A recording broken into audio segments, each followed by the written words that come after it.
ओम जय लक्ष्मी मैया, मैया जय लक्ष्मी माता। तुमको निस दिन सेवत, तुमको निस दिन सेवत, हर विष्णु विधाता। ओम जय लक्ष्मी माता, जय लक्ष्मी मैया, जय लक्ष्मी मैया। ये है किशन, जो रायगढ़ नाम के एक छोटे से गांव में रहता है और लक्ष्मी माँ का बहुत बड़ा भक्त है। किशन गरीब है और धन संपत्ति के नाम पर उसके पास केवल एक खेत था, जिस पर खेती करके वो अपना और अपने परिवार का पेट पालता है। उसके परिवार में उसकी पत्नी शांति और 5 साल की बेटी कोमल रहती हैं। शांति एक बहुत ही सीधी साधी और सुलझी हुई औरत है, तो वहीं किशन भी एक नेक दिल इंसान है।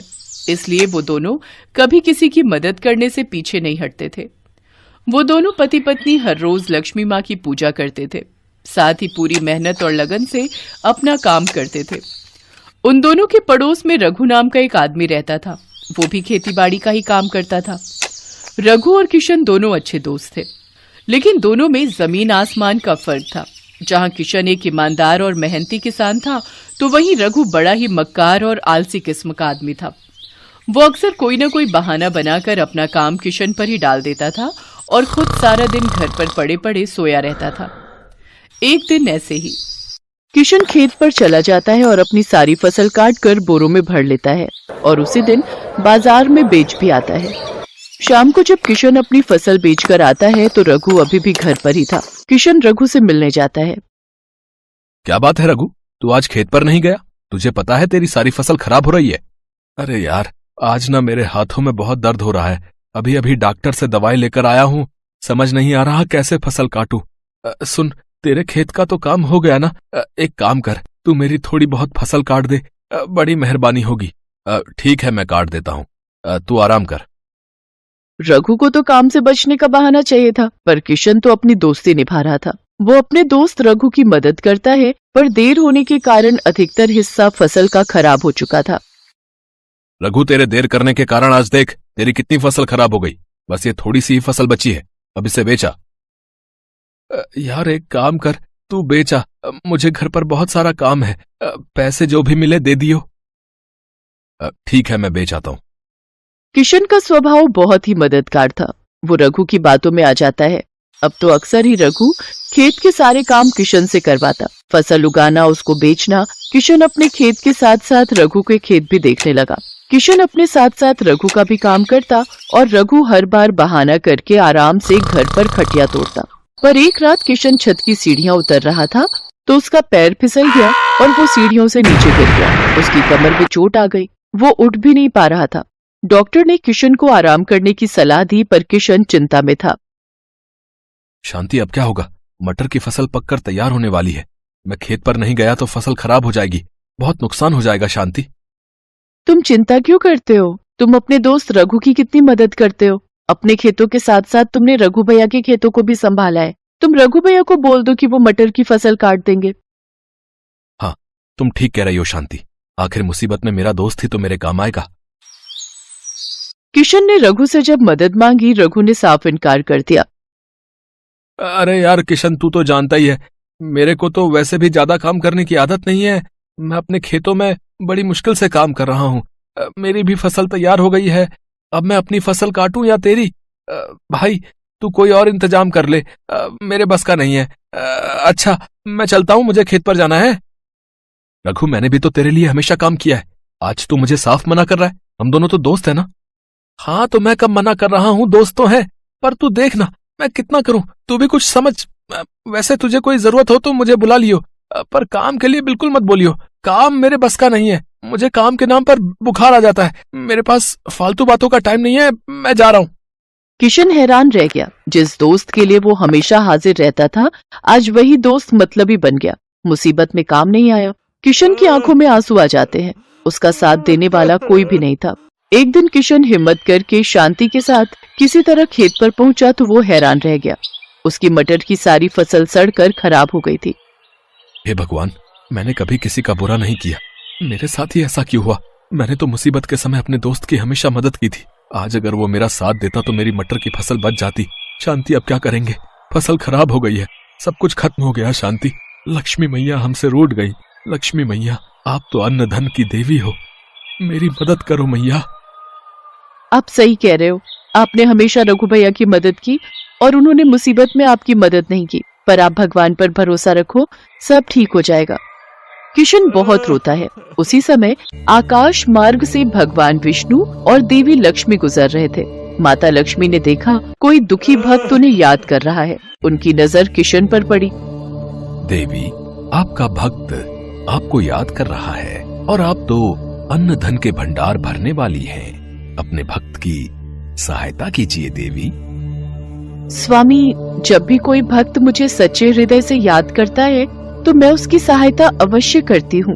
मेरे आशीर्वाद के रहते धरती पर रहने वाले अच्छे लोगों के साथ कभी गलत नहीं होगा। उनके धन के भंडार कभी खाली नहीं होंगे। किशन बहुत ही दयालु और मैत्री स्वभाव का है। उसके मित्र रघु ने उसके साथ बहुत गलत किया है, पर हर व्यक्ति को उसके कर्मों के अनुसार ही फल मिलता है।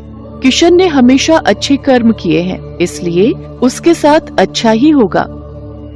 इतना कहते ही देवी लक्ष्मी आशीर्वाद के लिए अपना हाथ उठाती हैं और देखते ही देखते किशन के खेत में हरे मटर की फसल लहराने लगती है।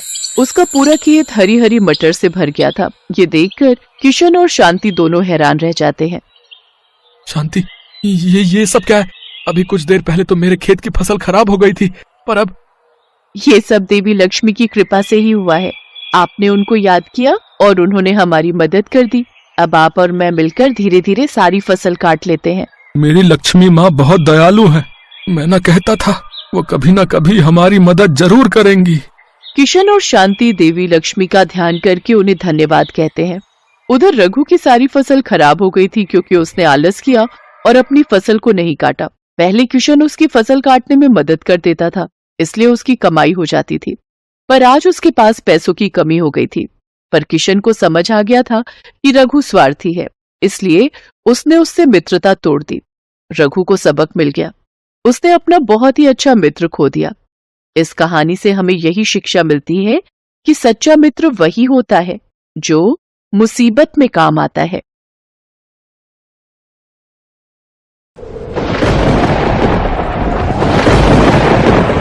ये सब क्या हो गया जी? कुछ नहीं बचा, न खेत बचे न घर। अब हम क्या करेंगे? पता नहीं राधा, हमारी किस्मत में क्या लिखा है। खेत में फसल का एक दाना नहीं बचा।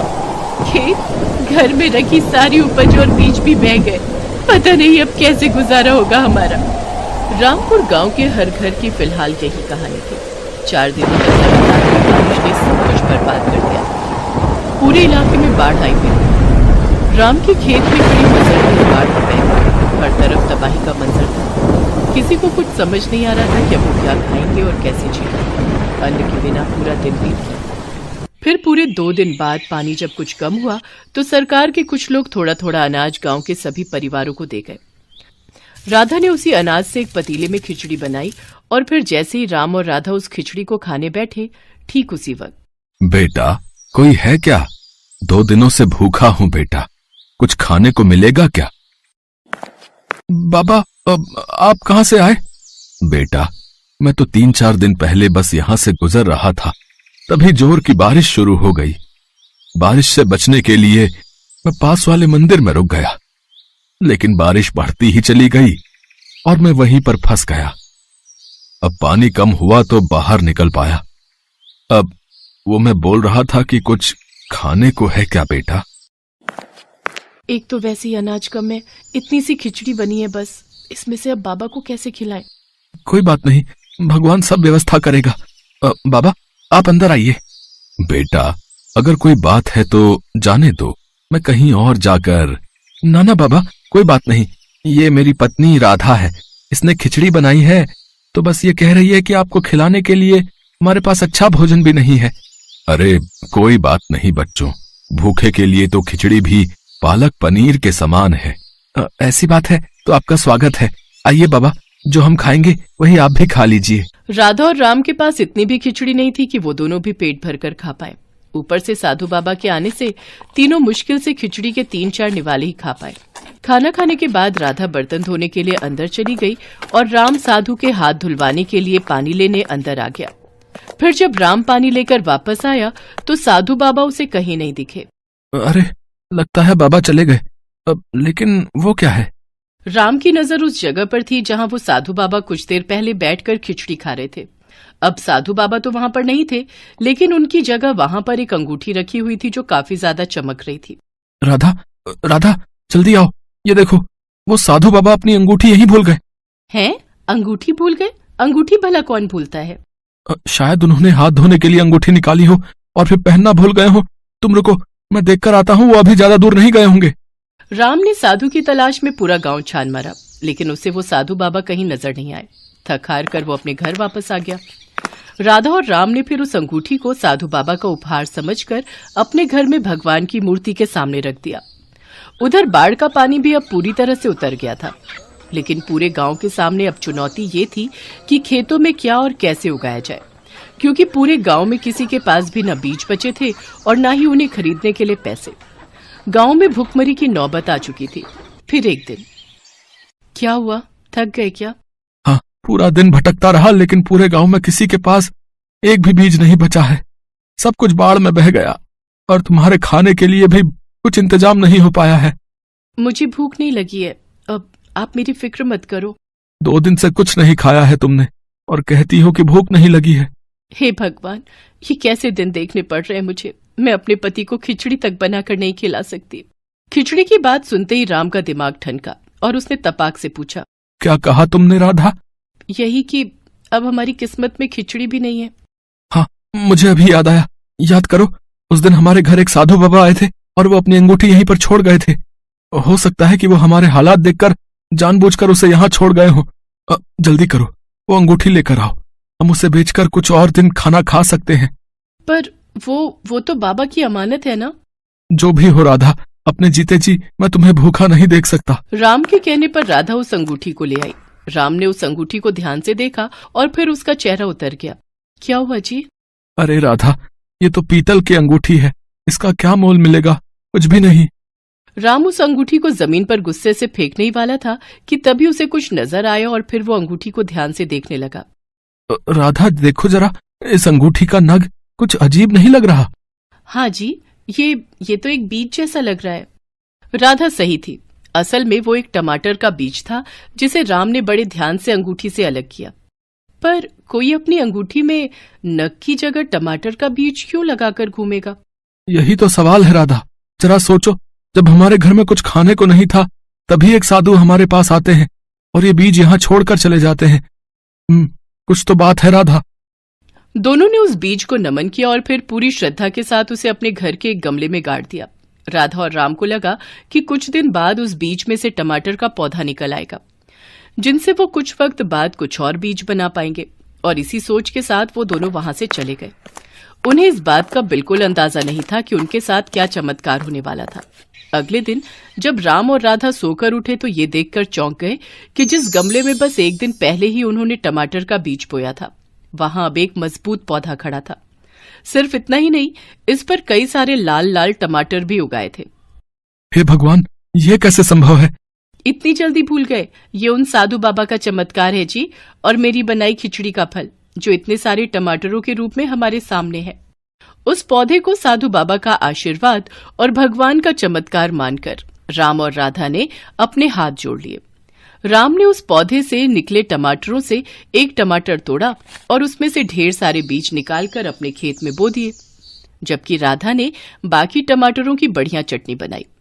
कई दिन बाद दोनों पति पत्नी ने खुशी खुशी और भरपेट खाना खाया। अब दोनों को अगले दिन का इंतजार था और जैसे ही सुबह हुई वो दोनों भागकर अपने खेत में गए। वहां उन्होंने देखा कि पूरा का पूरा खेत टमाटरों से भरा पड़ा था। इतने सारे टमाटर देखकर दोनों खुशी से उछल पड़े। तभी वहां गांव के सरपंच आ गए। अरे भाई राम, अरे ये चमत्कार कैसे हुआ भाई? कल तक तो तुम्हारा खेत भी हम सबके खेतों की तरह ही वीरान पड़ा था, फिर ये टमाटर की फसल एक ही दिन में कैसे उग गई भाई? ये जादुई टमाटर है सरपंच जी। अब आप बिल्कुल चिंता मत करिए, अब हमारे गांव में कोई भी भूखा नहीं रहेगा। सचमुच? पर पहले बताओ तो सही, ये चमत्कार आखिर हुआ कैसे? राम ने गांव के सरपंच को कुछ नहीं बताया, बस मुस्कुराकर अपने खेत की तरफ बढ़ गए। उसने अपने खेत के लाल लाल जादुई टमाटर पूरे गांव में बांटे और सभी ने उन टमाटरों के बीजों को अपने अपने खेतों में बोया। कुछ ही दिनों में गांव का हर खेत लाल जादुई टमाटरों से अटा पड़ा था। अब तो ट्रक के ट्रक गांव आते और यहाँ के खास टमाटरों के बदले गांव के किसानों को बढ़िया दाम देकर जाते। कुछ ही दिनों में पूरे गांव की तस्वीर बदल गई। राधा और राम की भी काया पलट हो चुकी थी, लेकिन इन सब के बावजूद उन दोनों ने दूसरों की मदद करना नहीं छोड़ा था।